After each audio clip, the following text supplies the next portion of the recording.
Hey everybody, welcome to a special edition of the Craft Brew Crew. Before we go any further, I want to thank you for joining us and also ask you to please subscribe down below here.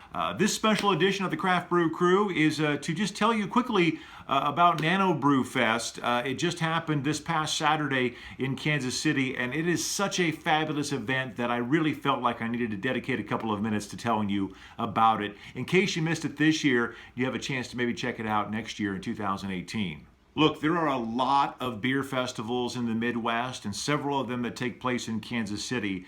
And I can't speak for all of them, but I will tell you that Nanobrew Fest is one that you really want to check out.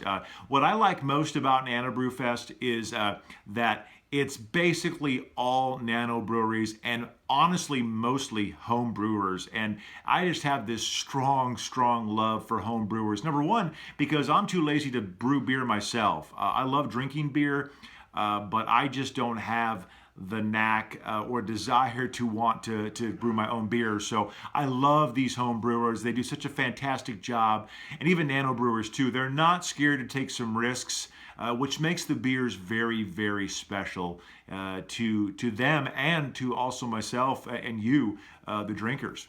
For the last few years, it has taken place at Berkeley Riverfront Park in Kansas City. Just near the River Market, and it is a fantastic location. The weather was perfect this year, and there were more brewers than ever, more tents than ever. I believe well over 100, if I'm not mistaken, which is up from 2016. And I found so many beers there that I love, and so many that I never even got a chance to check out. I call this Nanobrew Fest in Kansas City the fastest 4 hours of your life, because it will go by like that. But it is so fun and so fantastic, and the beers are so great. Just to name a few real quick, I got to meet and make a new friend, James with KC Hop Talk. He brews his own beer. He's got his own site at kchoptalk.com. Lots of great blog posts there about beer and craft beer and home brewing and things like that. And he has had some fantastic beers there. So I want to thank him for the great hospitality that he and his wife Deborah showed me in their tent.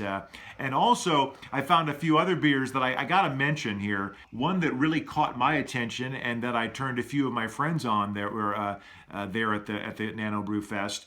There was a blackberry cream ale. You people know, that I'm a connoisseur of cream ales. This blackberry cream ale from a Critter Brewing was fantastic. It surprised me, because when it comes to putting fruit in beers, sometimes it works, sometimes it doesn't.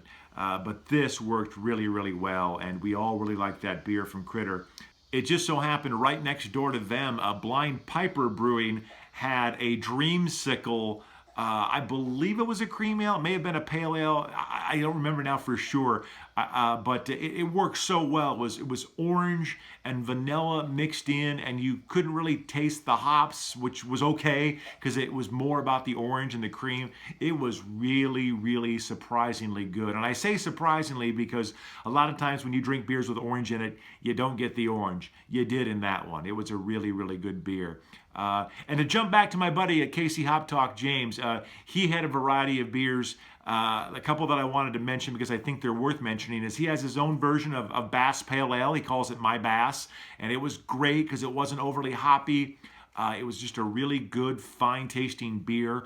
And he also did his own Kentucky Common called KC's KC, which was also really good. But all of his beers were great, and all 100 plus.